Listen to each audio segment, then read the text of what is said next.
코로나19에 감염돼 입원 중인 트럼프 미국 대통령의 건강 상태를 놓고 혼선이 빚어지고 있습니다. 담당 의료진은 확진 판정 이후 안정적인 상태에 있으며 이르면 현지 시간으로 5일 퇴원할 것이라고 밝혔는데요. 하지만 일각에선 당초 알려진 것보다 상태가 나쁘다는 주장도 나왔습니다. 한 달 앞으로 다가온 미국 대선 역시 트럼프 대통령의 코로나19 감염으로 그 불확실성이 더 커지는 모양새인데요. 김지수 기자와 자세한 내용 짚어보겠습니다. 어서 오십시오. 네, 안녕하세요. 네, 김 기자. 트럼프 대통령의 건강 상태를 놓고 이 보좌관이나 언론 그리고 또 백악관에서 나오는 말이 모두 달라서 약간 혼란스러운데요. 현재 건강 상태 어떻습니까? 네, 트럼프 대통령은 담당 의료진의 소견 발표 외에도 코로나19 확진 이후 트위터를 통해 자신의 건강 상태를 직접 알려왔습니다. 메릴랜드주 월트리드 군 병원에 입원 중인 트럼프 대통령은 현지 시간 4일 트위터에 올린 동영상을 통해 병원 밖에 모여있는 지지자들을 깜짝 방문하겠다고 말했습니다. 깜짝 방문은 곧바로 이뤄졌습니다. 마스크를 쓴 트럼프 대통령은 차를 타고 병원 밖으로 나와 지지자들에게 손을 흔든 뒤 다시 병원으로 들어갔습니다.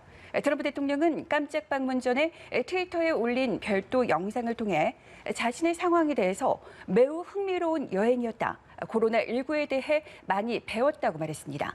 트럼프 대통령의 이 같은 행동은 자신의 건재함을 과시하려는 것으로 보입니다. 이에 앞서 숀 콘리 대통령 주치의를 비롯한 담당 의료진은 4일 기자회견을 열고 트럼프 대통령이 확진 후 안정적인 상태에 있으며 이르면 현지 시간 5일 퇴원할 것이라고 밝혔습니다. 주치의는 또 트럼프 대통령이 확진 후 2차례 혈중 산소 포화도가 떨어지는 일이 발생했다고 뒤늦게 시인했습니다.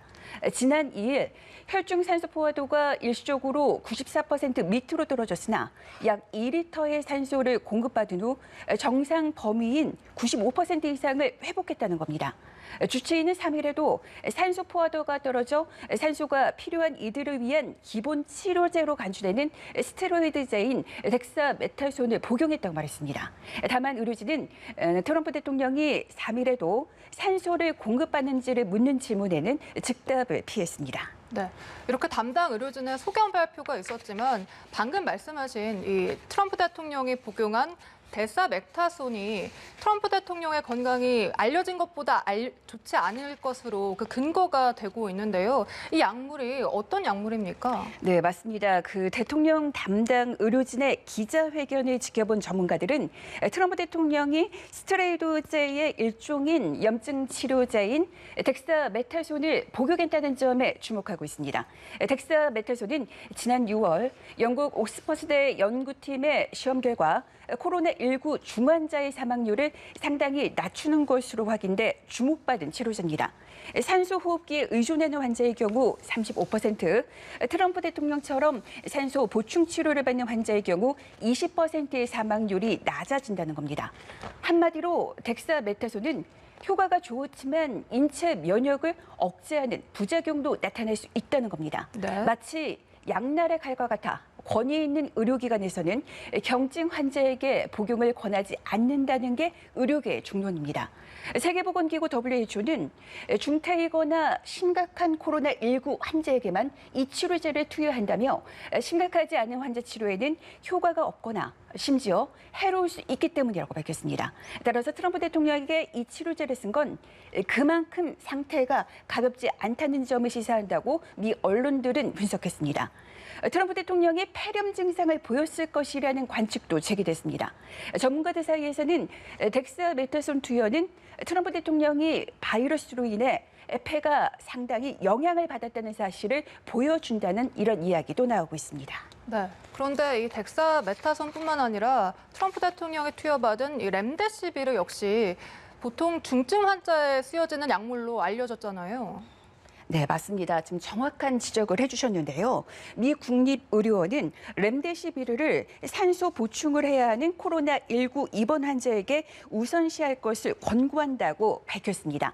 경증 또는 중간 정도의 증상을 보이는 코로나19 환자에게 렘데시비르를 사용하는 걸 권장할 만한 의학적 근거가 부족하는 걸 이유로 들었습니다.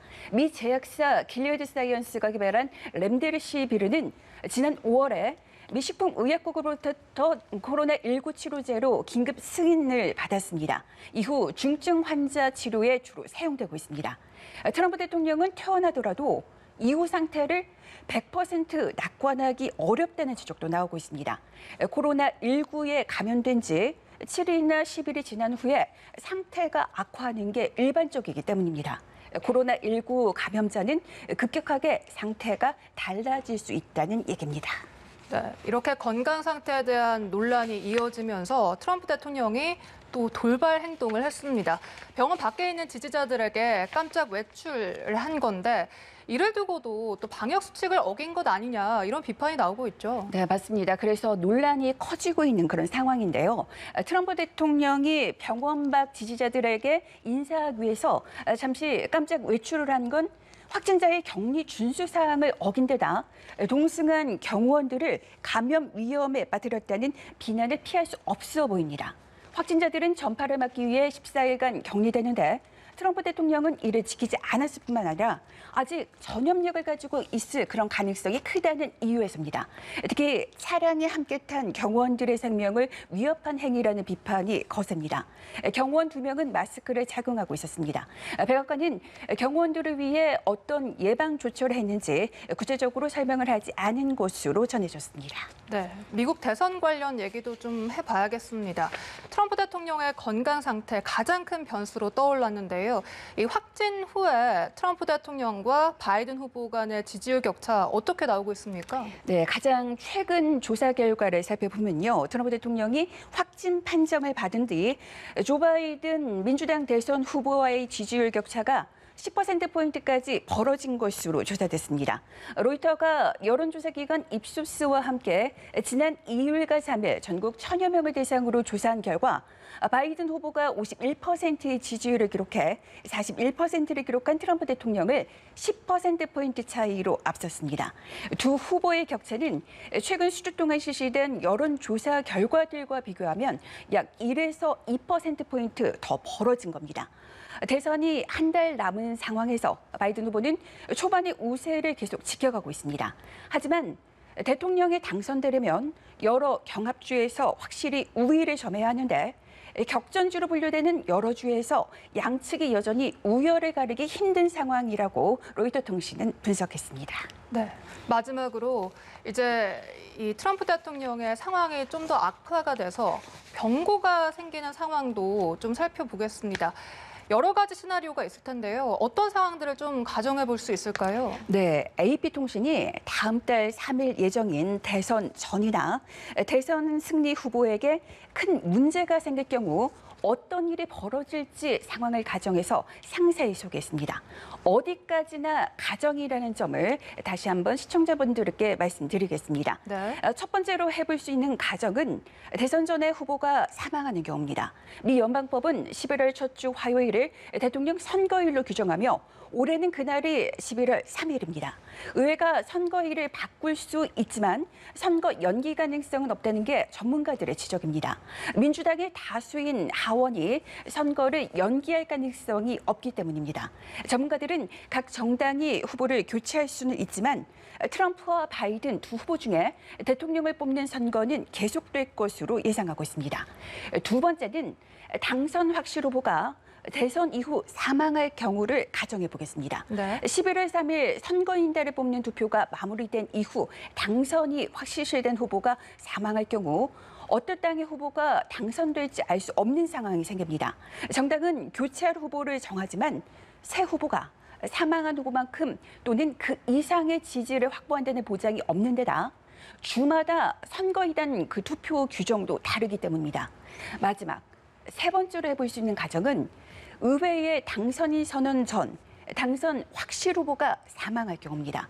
수정헌법은 대통령 취임일을 1월 20일로 정하고 대통령 당선인이 사망한 경우 부통령 당선자가 새로운 임기 시작과 함께 대통령에 취임한다고 규정합니다.